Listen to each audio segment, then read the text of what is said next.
Hello, and welcome to another episode of Come with the Light and Reveal, where every Wednesday we talk about one of the beautiful stained glass windows in our sanctuary at NoHo First, a sanctuary which is currently under roof construction for the next couple of weeks. Nevertheless, we have the stories of our windows to keep learning and to keep becoming inspired. Today, I have the window of Saint Simon for you. Simon was known as Simon the Zealot. There's only 4 times he's mentioned in the Bible. Each time, his name is near the end of a list of disciples. Among the disciples, there were 2 men named Simon, 2 named James, 1 Jude, and 1 Judas. To prevent confusion, a descriptive label was usually added after each similar sounding name. James the Greater would not be then confused with James the Lesser. I'd hate to know how they got those nicknames, but we are talking about Simon the Zealot.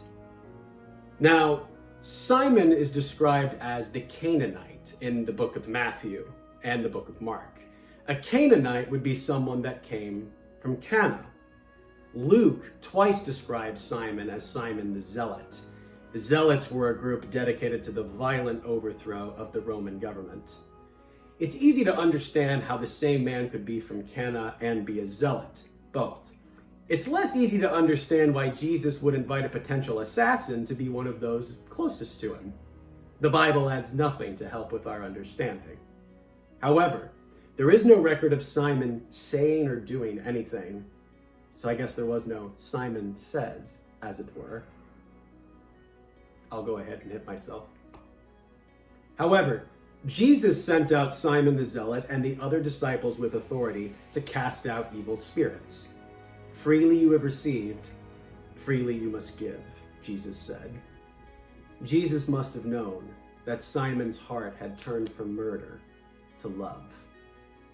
In our window of Saint Simon, Simon the Zealot holds a book.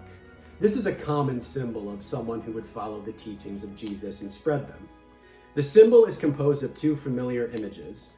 The fish became a symbol of the apostles when Jesus called the first 4 disciples, Andrew, Peter, James, and John, when he said, "Come, and I will make you fishers of men."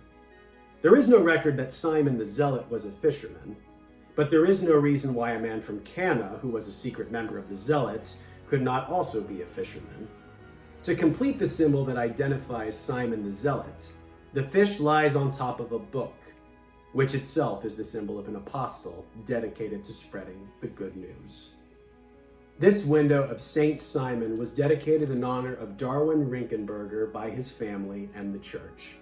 Thank you so much for joining us for another episode of Come with the Light and Reveal. We'll see you next Wednesday for another window and another story. God bless.